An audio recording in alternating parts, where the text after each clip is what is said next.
and welcome. My name is Emily Prieto, and I'm the co-host of the Seeds of Tao podcast alongside my husband, Joshua Prieto. We're also the co-owners of the Seeds of Tao education platform, an incubator for regenerative entrepreneurs. If you're new to the podcast, this is a podcast for impact entrepreneurs creating regenerative enterprises. We often get asked what exactly a regenerative enterprise or impact entrepreneur is. So if you're wondering, a regenerative enterprise builds triple bottom line profits through the practice of ethics and principles that lead to a more inclusive, fair, and balanced economy. Impact entrepreneurs, or regenpreneurs, as we sometimes like to call them, are those willing and able to take on the financial and personal risks of starting and building regenerative enterprises.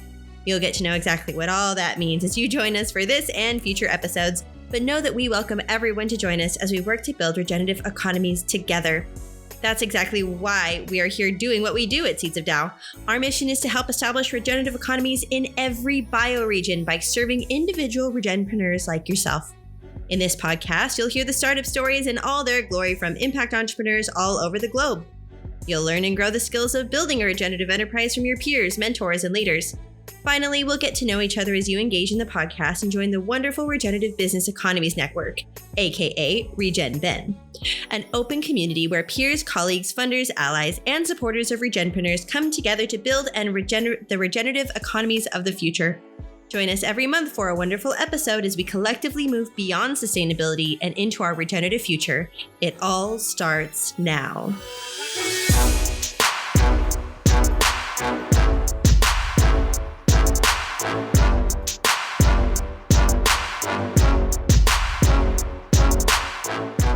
Hello and welcome to the Seeds of Tao podcast. I have LaUra Schmidt with me today, and where are you calling in from? Let's kind of get an understanding of where you're at, and let's hear a little bit about what got you up this morning to start us off, so we can learn more about you, LaUra. How are you? Yeah, thank you so much for having me today, Joshua. I am located in Lansing, Michigan, in the United States, and what got me up this morning is the excitement of a much anticipated weekend. It's been a pretty big week for me. My book launched just recently, so it's been kind of like high energy, super fast intensity, and I'm looking forward to like the slowness and the calmness of the weekend. So Friday indicates we're right around the corner.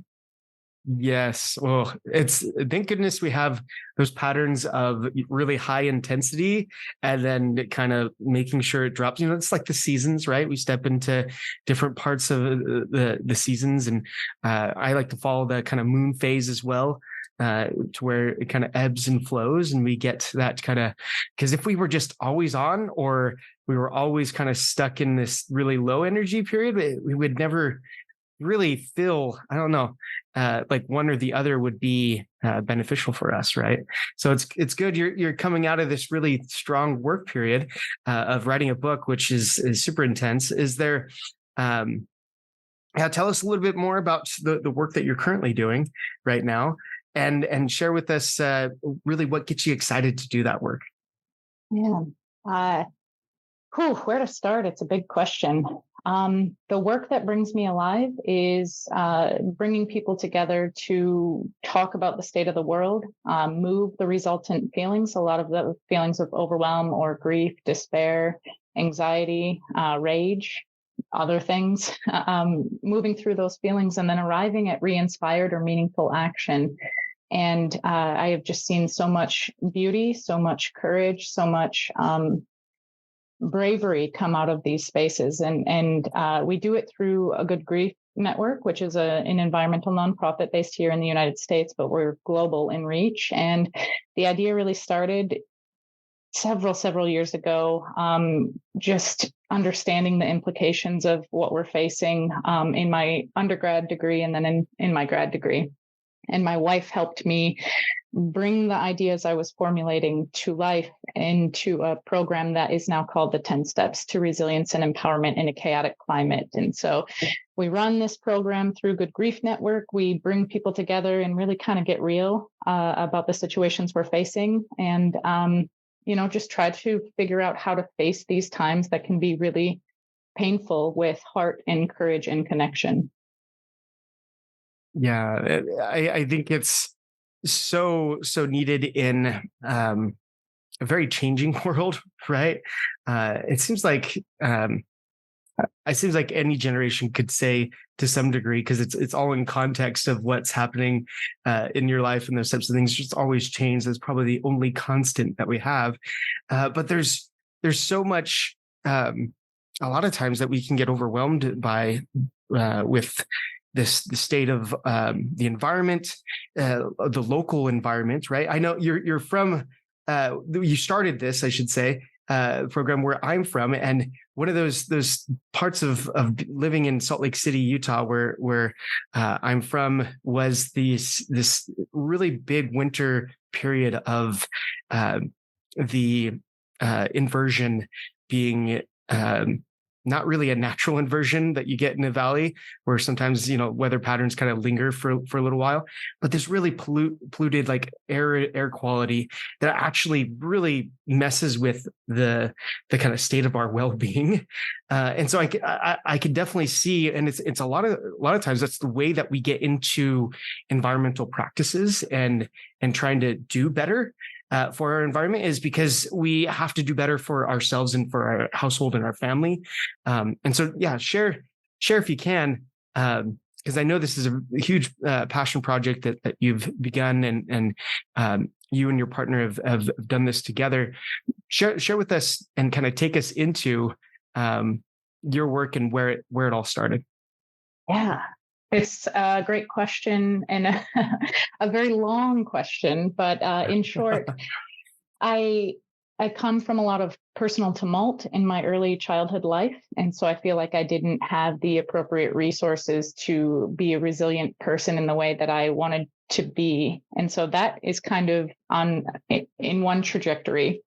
And then the second trajectory is that I started studying environmental studies and biology, and reading these reports that were just so overwhelming about what we're facing now and what we'll continue to face because of the climate impacts as well as ecocide.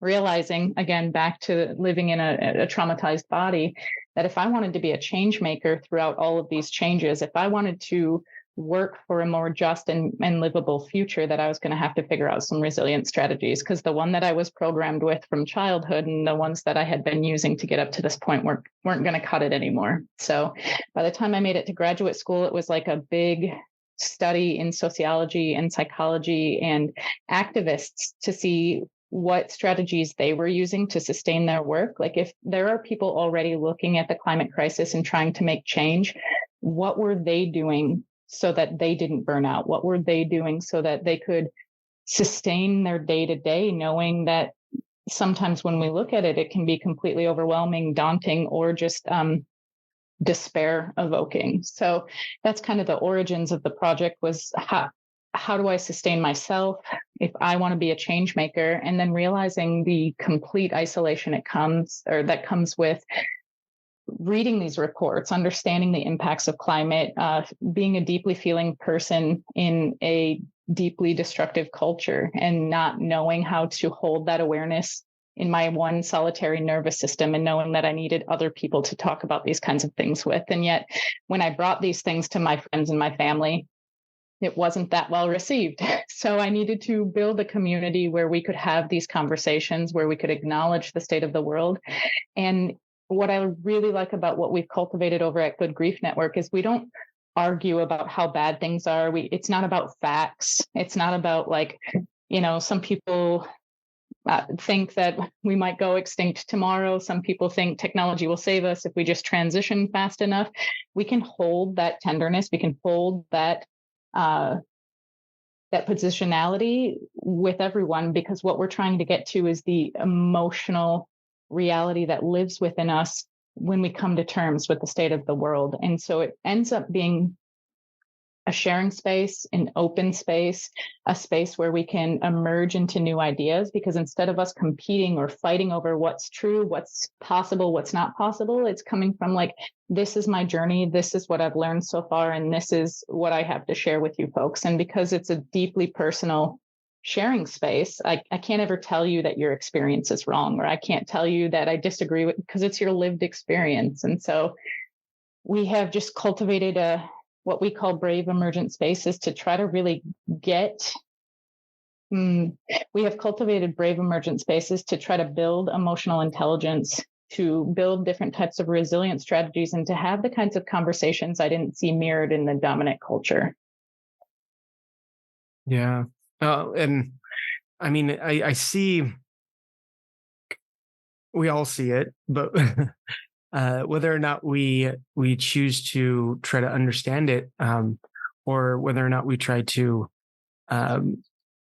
work with rather than against others, there is a lot of division in the world, right? A lot of different thoughts, and so to bring any type of program together that is actually allowing us to be vulnerable in a space that allows us to heal from past traumas and those types of things. There can't be that type of conflict, that type of division, and so it really is, one of the things when you hear about conflict resolution strategies and techniques and whatnot, one of the things that they often will say is like separate the people from the problem that you're trying to solve or whatnot. And I think it goes just even building it in community. The kind of question that that's coming to mind for me is the spaces that you're creating for others, and help us to kind of imagine these spaces as well. Maybe some people are wanting to explore what it would be like to be in that type of space where there isn't the judgment, there isn't the how does that kind of work and come to be? If I were to come and I'm working through some stuff in my work and my family life and all these other things that are coming in, and I still want to be able to share, something that's really bugging me right now, right? About my community, about the state of the world. How would I go about sharing that with the community? So the program that we're most known for at Good Grief Network is a 10-week program. And so it's predominantly digitally right now. However, it has its origins right in Salt Lake, as you named earlier. But the origins were on the ground, in person, in your local community. And there's benefits to both. There's benefits to having a digital space like the one we're in right now, where we can meet over several hundred, if not 1,000 miles, of distance and still have a really moving conversation. And that allows a lot of beauty and power to come into Good Grief Network spaces. Like when we met over lockdown in March of 2020, we had people from all over the world all meeting. And so it was a really beautiful opportunity to see what lockdown was like for somebody living in Nebraska, what lockdown was like in California, what lockdown was like in some parts of Europe, what lockdown was like in South Africa, like being able to just kind of see in real time life playing out for people. But to get to your specific question, what it might look like for you is you come and join us in one of our spaces, and we have some expectations and norms because we're trying to hold a space that is free of judgment, and we're trying to hold a space that minimizes harm. We carry ourselves with certain community agreements, and then each of the steps, each of the 10 weeks has a step name, and each of them has a bit of a step description. And once we allow people to start sharing, you can share anything. You can share something related to that particular step, or you could share something that happened to you today at work that was really hard for you to sit with. What's nice about sharing spaces is that they're free. You can say anything you want. And of course, it has to be within a certain time frame so that everybody has an opportunity to share. But I think what we find that is the most connective is that sometimes it's the thing you hear other people say that mirrors your story from like earlier in the day. And you maybe have felt so isolated with this knowing or with this experience, and you maybe didn't have the words to articulate it. But the person sitting next to you or the person on the little Zoom screen says exactly what you're feeling. You just didn't know that other people felt that same way too. So right from the first session of being together, we see all of these like obstacles and all of these feelings of isolation kind of melt away as you hear other people experiencing similar things that you felt too. And maybe you've been made to believe that you're crazy for caring so much about the state of the world, or, like paying close attention to what feels like social unraveling that we're living through. And you care deeply, and yet the people around you are just going about business as usual. And, like keeping going deeply within the dominant culture, and not taking a moment to pause and to feel the amount of tumult that's going on all around us.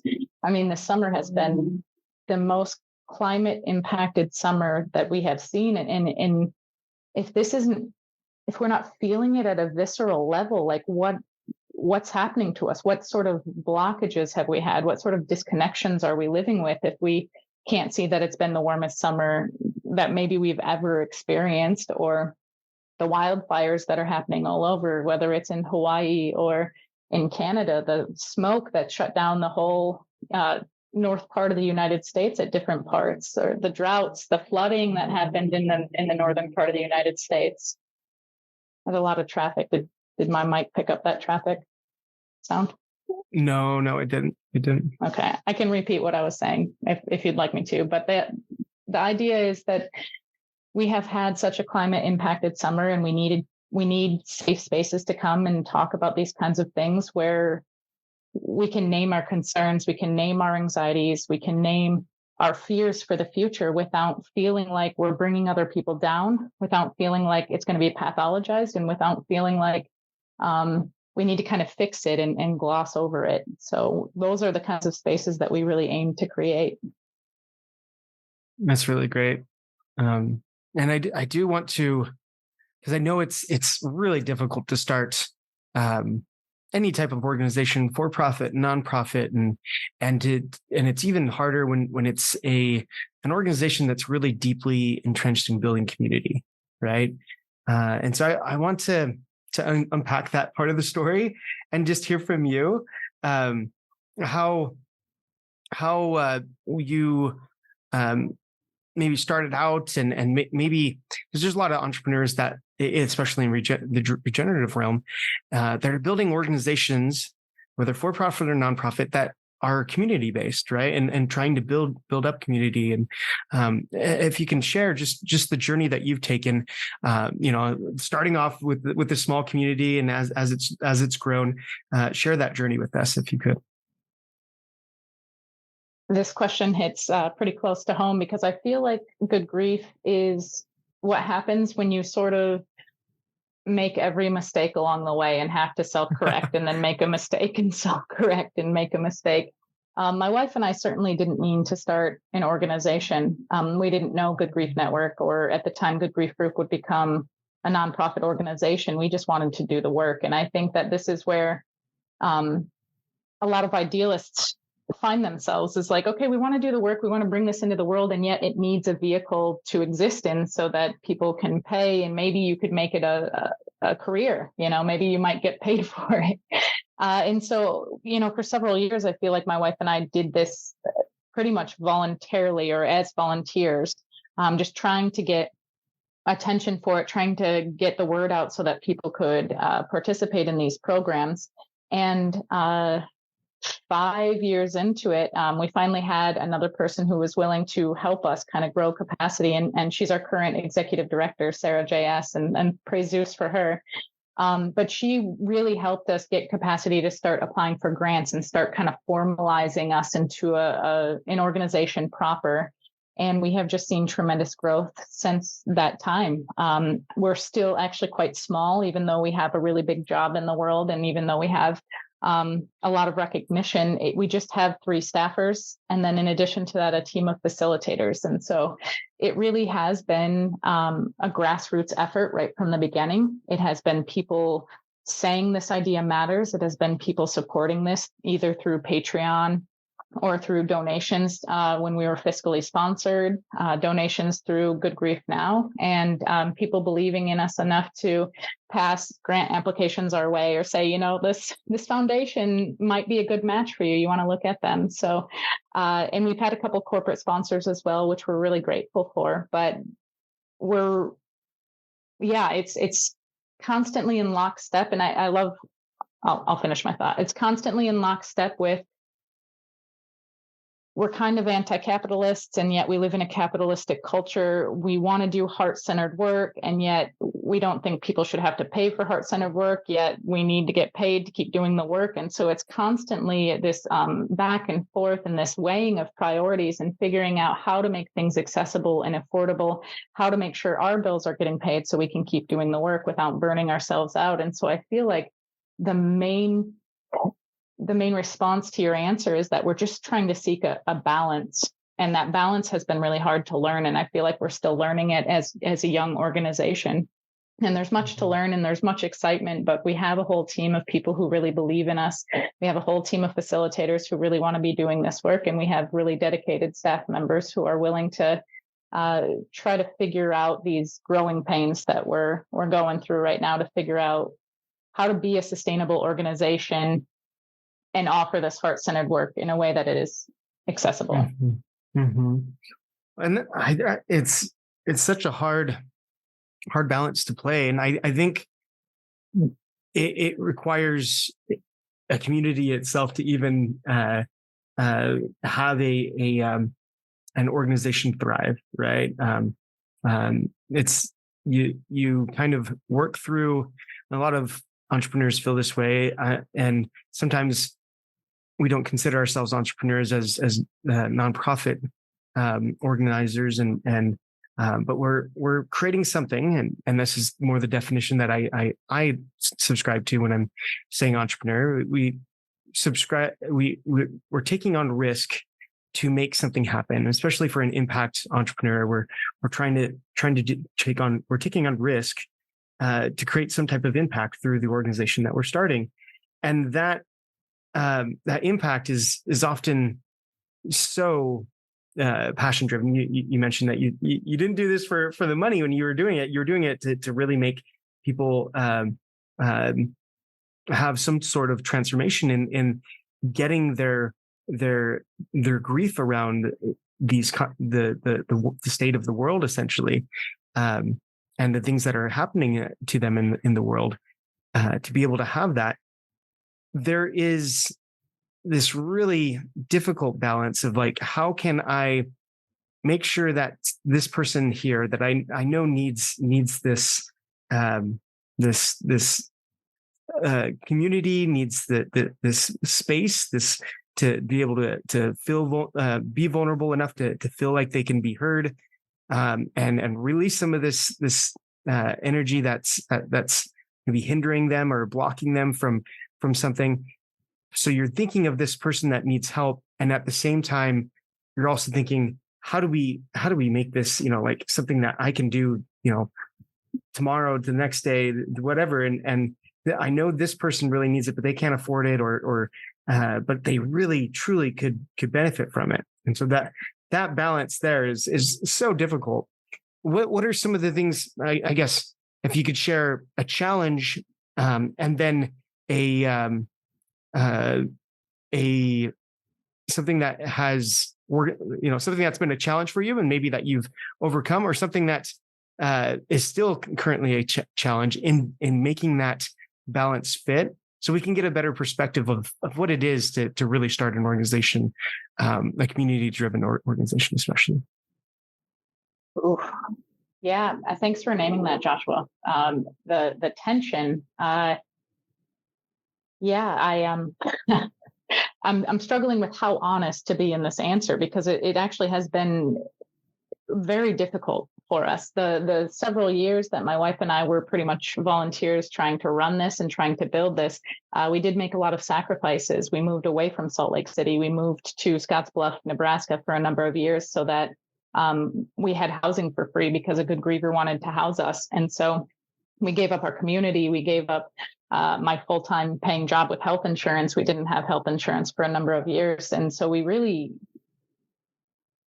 moved Good Grief forward with our hearts and with our passion, and just put enough faith in our community members and in what we were doing that somebody would help us see what we're doing and continue to build it. And so I have so much gratitude for the people who have helped along the way, who have believed in this. And I think there are many ways to start an organization and many ways to build an organization. And then I alluded to this earlier with one of the questions, but I feel like we were the ones that were like, we're going to try to make this happen with just absolute faith in the work and absolute faith in our hearts, and that something would give along the way. And that's a really excruciating way to build an organization. And yet we are here, and we still have some growing pains, and we're still trying to figure out like stable funding. But what we know for sure is that the need to talk about our ecological feelings, or the need to create support groups and peer-to-peer, just general support, is absolutely not going away. We need to know how let me try this again, because I think this is important. We need to remember how to build community. And for so many of us, we've forgotten. We live in a hyper individualized culture. And so part of what Good Grief Network does is gives you a glimpse of how life maybe could be, or a vision of how we could actually relate to each other at a more authentic level, and help each other through these traumas, and help each other through feelings of complete despair, feelings of complete grief or rage. We used to know how to do that. Our ancestors used to know how to be together. And so, to get it back to the organizational level, like the need is not going away. It just is trying to do that balance we keep coming back to of the heart-centered work,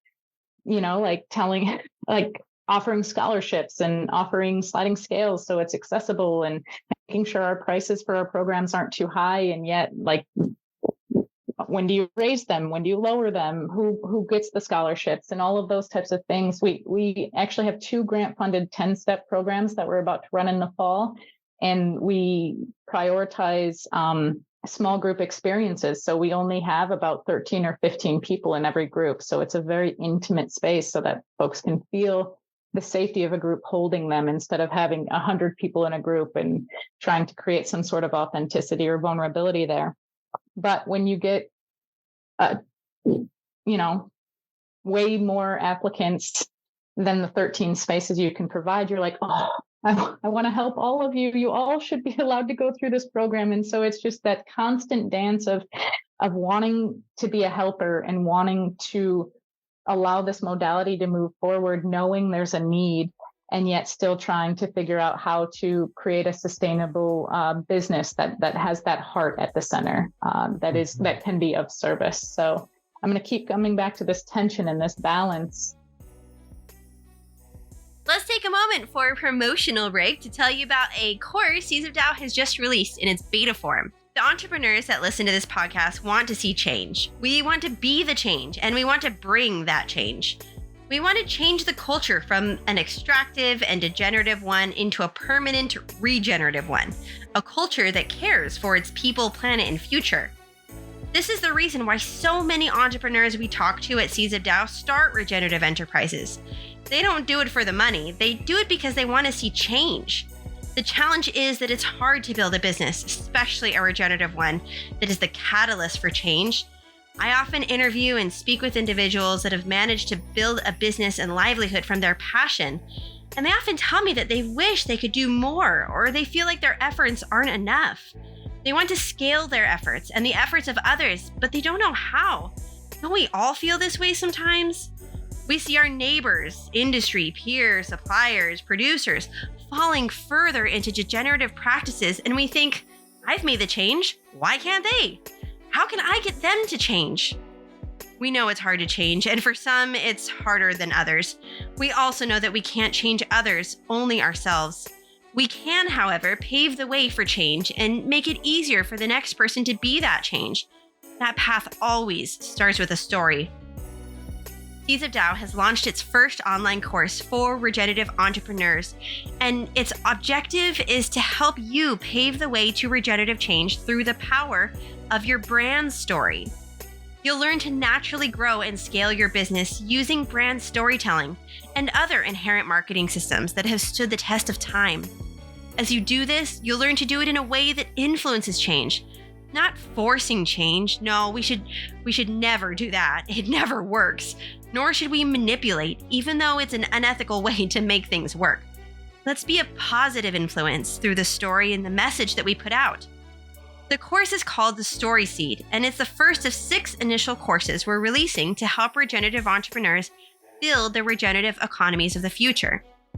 The first 500 students to enroll in StorySeed will gain lifetime access to this course and the other 5 courses in our initial catalog.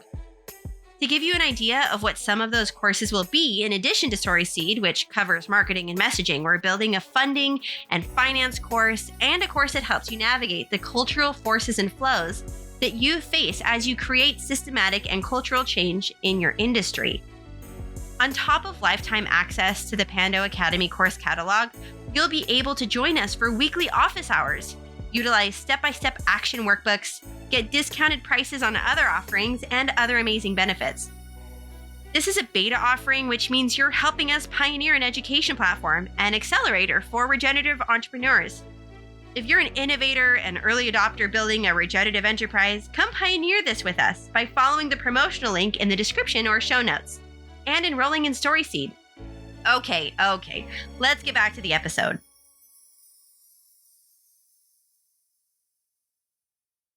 Thank you for helping us kind of putting down the curtain and showing us and being vulnerable in this space as well to share what it's taken for you to kind of move through and play that balance. And I think so many of us, when we first get started on a project, we're excited about the work, right? And yes, this is something we are passionate about. We're going to go through it, and then as we're going through it, there's those ebbs and flows of energy in life and in the business and the organization that we're creating as well. When we're at those kind of lower energy moments of and trying to work through maybe a challenge, those pieces we don't necessarily see is the sacrifice of the entrepreneur to make something happen, whether they live in a basement of a friend or family member, or they go out and find ways that they live very minimally for a certain period, or they're working 2 full-time jobs. One is one that pays them, and the other one is something that just doesn't pay them, but they're still working 2 full-time jobs. And you see it because of the passion, and there is that balance, right? And so at the same time that you're trying to help others in this process, there's also that real strong need of being able to help yourself and work through those moments so that you can be there for others, right? The whole saying that you got to put your oxygen mask on before you put your neighbors on, right? And if you could, I would love to hear just kind of the pieces of your organization that you've built. How has it related to that type of understanding and balance as well? Like, how have you found ways to enrich your own life while also building this organization so that you can continue, right? That you can continue to help others.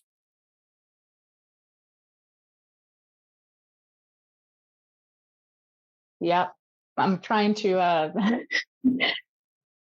it's a wonderful question, because the majority of Good Grief Network, I think, has been formed over COVID. And I think because we were living in COVID times, it kind of throws a wrench in everything, like everything we know was jumbled up and mixed up, and had to figure out kind of new ways of doing things. And so to answer your question in a frank way, my wife and I burned ourselves out. We burned ourselves out and really plateaued with our mission. And I was reflecting on this, and it's written up a little bit in the book that was just recently released, but we really thought just having meaning, just having a mission, just having this heart-centered mission was enough to sustain us. And we did that with the sacrifice of joy. It was kind of like, oh, we'll do joy later. We'll figure out these sorts of things. It's the meaning, it's the mission, it's the drive. And that's a surefire way to burn out. Like, you need to have joy, you need to have connection, because that's the reminder of why you're doing this work. If you become so myopically obsessed with the mission, your idea is going to fail because you're going to burn yourself out. You have to take breaks and you have to figure out what brings you joy. But, we're in the middle of a pandemic and people are experiencing so many different forms of existential despair and collective grief and collective trauma. And you're like, I have a solution. I can help. And then you just get into this desperation of like, I can do this. I can organize. I can build. And again, the theme for today seems to be balance, but it has to come back into balance. You can't just hyper focus on the thing, even if it's the best idea in the world. If you're not prioritizing joy, if you're not prioritizing your connections, it's a surefire way that your idea is going to sink and plummet if other people aren't there to hold it for a little while you take a break and go restore yourself with whatever activities restore yourself. So I suppose in addition to balance, you also need people to carry the work forward for you for a little bit so that you can go and do the things that remind you why you're doing the things to begin with. And then you can step back into the work. That's huge. Hold on one sec. I got to shut my window. There's a rainstorm, a much needed rainstorm today. It comes and plummets the house. Sorry about that. Yeah. So there's this one piece that you had mentioned, right towards the end of your answer that really hits me as well. And it's having the right people around you that can support you in those moments, right? For some entrepreneurs, it's a family member or family members. For some entrepreneurs, it's their network that they've built out, their employees, their organization, their coworker, their co-founder. That, I think, for me, is so needed in being able to become and step into becoming the leader, the entrepreneur that I need to be to make the organization and accomplish the mission. And so when you were saying that was huge. Like, I couldn't do this without Emily, my significant other, right? And being able to do that. But I also couldn't do it with the host of other people that make this happen. And so that isolation that we often get, and especially, those that are more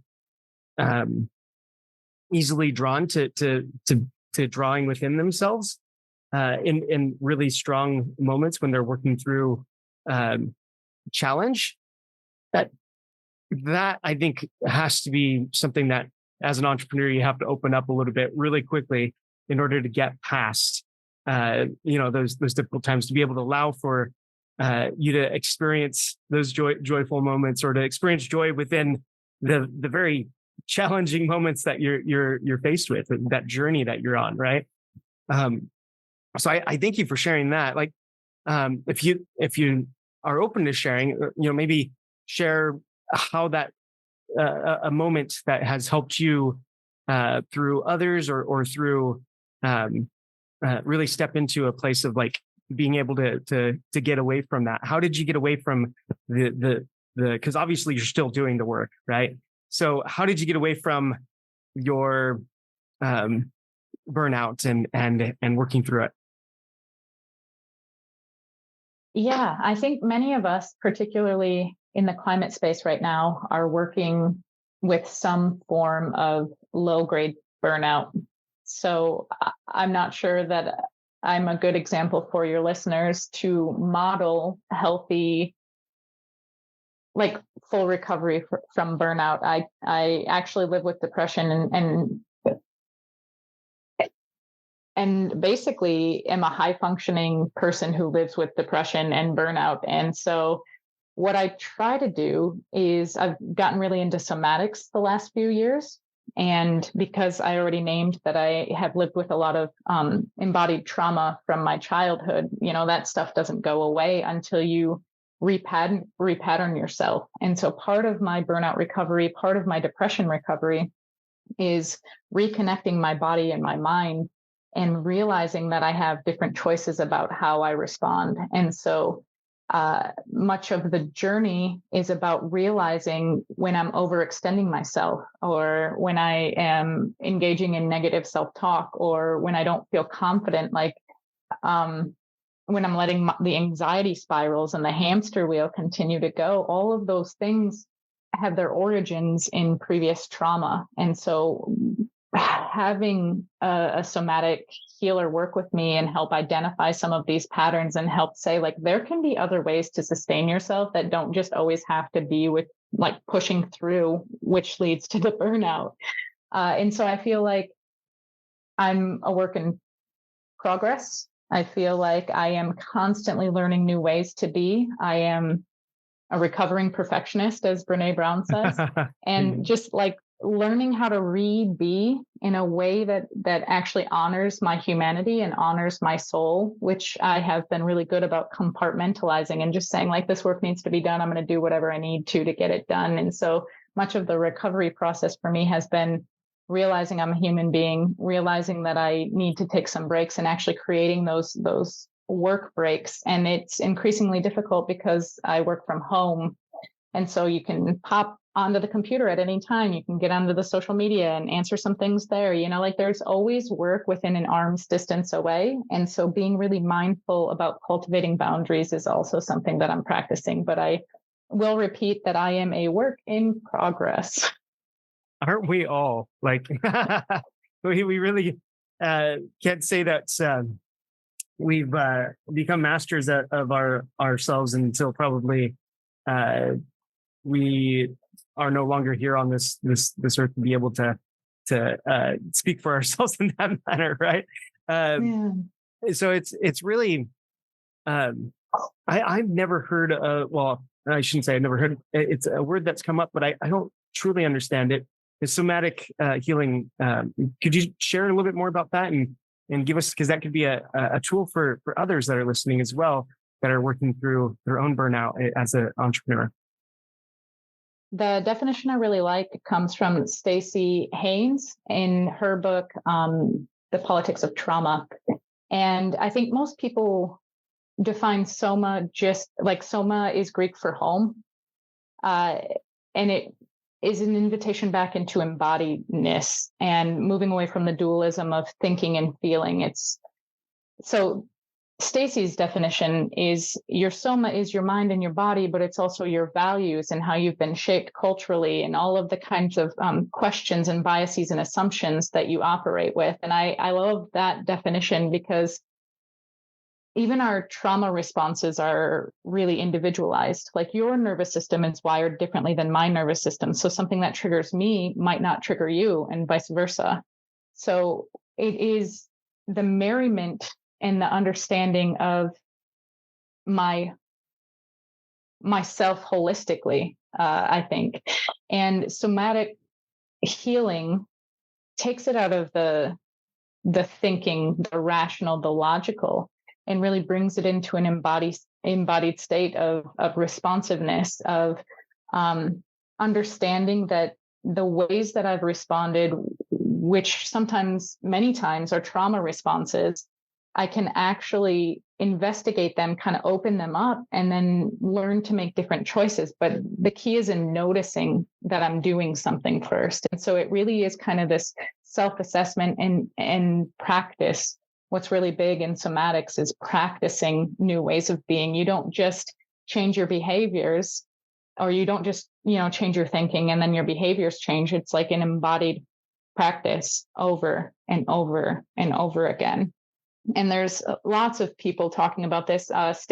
Stacey Haynes's book, the Politics of Trauma, she speaks a lot about her training at the Strozzi Institute. So somatic experiencing with Peter Levine. There are lots of modalities with regard to somatics, but I really like learning more about the politicized trauma, because it really honors that the culture, the family, the ancestors that we were raised in really shape who we are. And so it's it's a form of trying to respect that we all come to this world with different assumptions and ways of being, and the invitation to assess them and to see if they're helpful and if they're bringing us into more connection and more healing, or if they're actually causing us to constrict and other and put up barriers. So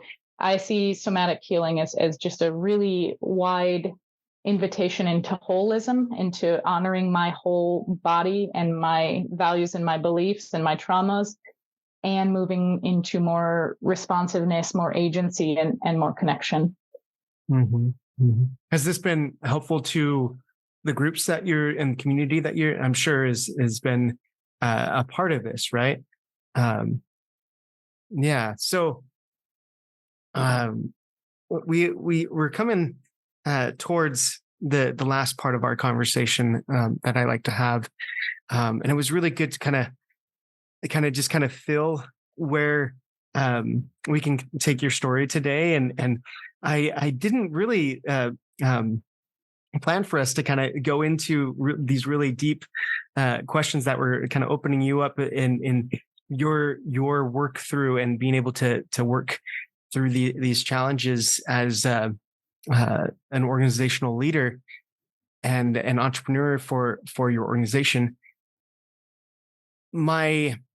Where I want to kind of take us now for the last part of the conversation is, and I think we've explored a little bit of it, but through your journey, and it doesn't have to be something that's related to what we talked to prior in our conversation today, but the entrepreneur that is building up these types of organizations, they're going through a host of different things. They're working on things that are very technical. They're working on things that are very personal, and yet there's community dynamics. There's all sorts of different things happening, and these are impact entrepreneurs that are building towards a regenerative future, right?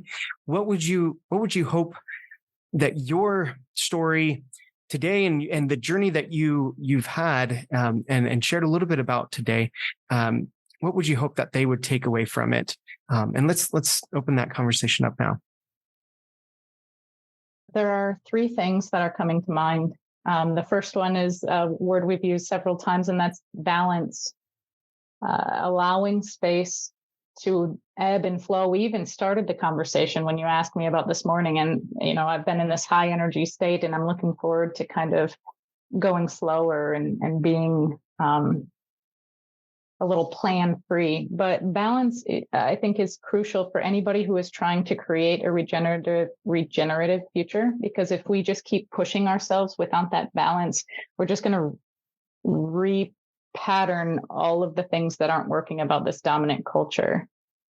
The second one is to have people who support you, and so that you can take those breaks like we talked about earlier. Like, it can't just be you. You can't hold the vision on your own. You have to have some other people who can keep building while you go and resource yourself, while you go and take a break, while you go and remember why you're doing this work to begin with. And the third one is very similar to the other ones, but the commitment to joy along the way, because maybe we can't always focus on joy and have that as our number one, but maybe it has to be number two for a while. But the prioritization of pleasure and joy, like, it's not just about meaning. It's also about why you're doing it and what you're bringing to the world and the kinds of feelings that it evokes in you, and keeping that commitment to finding the things that help you feel joy. And so maybe it's a walk with your dog, maybe it's playing with your kids, maybe it's going down to the river, but what restores you and what brings you joy so that you can continue to sustain yourself as an entrepreneur or as a change maker for the long haul. Again, don't just give everything to the mission, like hold back just a little bit, let other people support you, and reinvigorate yourself with joy along the way. Mm-hmm. Mm-hmm. And there's that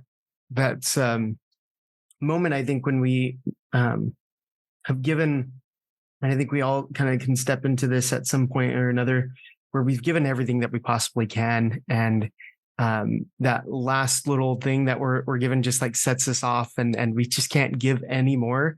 And I don't want anybody to kind of be placed in that situation. I don't think anybody wants to be at that part, because we break down, we lose hope, we don't follow through on the impact that we, are trying to create. And those three things that you mentioned, being having joy in the work that you're doing, being able to have that be a focus in your life, and making sure that there's moments that you're taking to have and experience that joy, and then being able to be around people that allow you to have those spaces, the space to be supported in difficult times and work through, and then also just being able to find that balance is so key for us to not get burned out, to continue to work on it. And to be honest, we're all going to get burned out at some point or another, but to be able to regroup, recover, come back again. I handle my burnout way different than Emily or you, right? You remind me a little bit of Emily in the way that she will really get driven on something, and she'll push forward rather than take the step back, right? And kind of go a little bit more inward to kind of refocus herself, and she'll find something else to do, keep herself really busy, and that feels like very similar to the experience that you're sharing as well. Whereas I retreat and I retreat from the world, and I start to not work in places that maybe I would find joy because of that, right?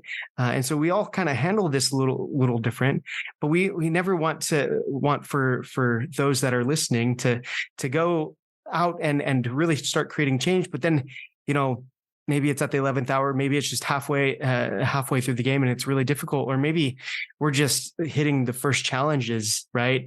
And some of those first challenges are the worst for us, right? Because they can make or break us. And we truly, I know, I'm speaking for myself, but I'm also just speaking from the conversation and the energy that we've had today. Never want to see anybody kind of give up on the work that they're doing, especially to create that impact that they truly believe in. So my last question and thought that I would like to get your thoughts on and for you to share is, as we are working through our own grief and our own challenge, and as how can these entrepreneurs come and maybe take part in the work that you're doing, or follow what you're doing, learn something that will help us to continue to create the change that we want to see? What are some of the ways that we can engage with what you've built for us to express that longevity? First and foremost, I highly advocate feeling your feelings. And even if that's a feeling of frustration, maybe something you're working on doesn't work out, but actually like allowing the embodied release of that feeling to go through. And you can do that in community. You could do that in our community. You can come to Good Grief Network spaces. You can come through the 10 steps to resilience and empowerment in a chaotic climate. You could even read the book, How to Live in a Chaotic Climate. It has a lot of exercises. It has a lot of suggestions, but really it's about honoring ourselves as human beings in our finiteness, in our needs, in our boundary setting, in our ability to feel our feelings, which also, again, I'm going to repeat, means working through some of those frustrations or the despair. And I think what is really needed now and what our work centers on over at Good Grief Network is courage. And I think that's something that all entrepreneurs have. If you have an idea and you want to put it into the world and you think it can change the world, that requires tremendous courage. And that's an invaluable asset, particularly in these times. And so finding ways to continue to believe and to fulfill that courage meter would be really helpful. And you can, again, do that in Good Grief Network spaces. We can help re-inspire your action if you're overwhelmed with fear or grief or despair or whatever feeling that is. You can come and sit with us and maybe learn some new resilient strategies to carry you forward and to help recharge you along the way. And I want to push back, Joshua, on saying everybody's going to burn out. I would love to create a culture where that's not the norm, where we, if we have a cup, we can stop when it's 75% depleted, and we are not required to remove the last 25%. Those are our reserves. Like, can we create that culture together where burnout is not the norm, where we can take care of ourselves and each other and these ideas that are needing to be born in this time? Yes. Oh, well, that would be a perfect world, right? And I think we should definitely shoot for it. There's no reason why we can't. It would be a regenerative world. Yes, that would definitely. We wouldn't see our energy would be regenerating and moving things forward much more than that. Very. We're basically extracting so much from ourselves at that point, and we're trying to remove from that extractive behavior and move into a more regenerative one. So yes, I do believe it's something to shoot for, and I think it's something that we can achieve. I just don't think it's here yet, and so I want. Oh yeah. I definitely do. I feel the burnouts. I've gone through the burnout, and I know many others have. And I know this is a great thing that you're doing to help us work through those pieces. So thank you for living that journey and being a part of it and sharing your work with us today and your passion. Tell us how we can get a hold of the book. Tell us. Where to reach out to you if you're on social and those types of things as well before we end. The book is How to Live in a Chaotic Climate, and it is published through Shambhala Publications. You can order it just about anywhere. Good Grief Network has a bookshop, so we can maybe get the link to you. And Good Grief Network, we're on all the major socials. Our primary ones are Instagram and LinkedIn and Twitter, although Twitter is changing by the day, so it doesn't seem to be a reliable form of social media for us anymore. And we're available via email. And so if you are interested, you can contact us at hello@goodgriefnetwork.org. And we'd love to hear from you. We'd love to have you in a circle sometime. And one of the offerings that we're really excited about is for those of us who maybe cannot commit to the whole 10-week experience of the 10-step program. We're going to offer a few pop-ups coming in the fall and then through 2024. So these would be just kind of one-off meetings where we can have a discussion space, or we can have a sharing circle, or maybe we can journal and then share together. We're getting really excited about those kinds of things because it will help all those folks who are suffering and yet maybe, again, can't commit to the full 10-week experience. So we're super excited about those kinds of offerings and expanding and being able to help more people in different types of modalities. Very, very cool. And we'll definitely have the links to the book and resources that are available, especially those that are near to this the release of this episode. Thanks again, everybody who joined us today. LaUra, it was lovely to have you, and we look forward to having you again on the podcast at some point to share more. Thank you, Joshua. And thank you, everyone, for listening. Ciao. Bye. Thanks for joining us today. We hope you enjoyed the podcast. It really is a blessing and a pleasure to bring each episode to you. So what'd you think? If you enjoyed this podcast, please leave us a review or follow us on the podcast platform of your choice. Each review really does help us to further the reach of this podcast and move our mission forward to build regenerative economies in every bioregion. If you have a suggestion or feedback for us, please let us know in the open and free Regenerative Business Economies Network, known as RegenBen, which is linked in the description and in the show notes of this episode. RegenBen also has an awesome community request form that allows you to suggest guests, register to be a guest on the podcast, and share your own regenerative entrepreneur startup story, or any other suggestion you may have for the community. Without your feedback and requests, this podcasting community wouldn't be what it is, so please let us know. Now, this may be bye for now, but remember, it doesn't end here. It has only just begun. The regenerative economies of the future start now with you.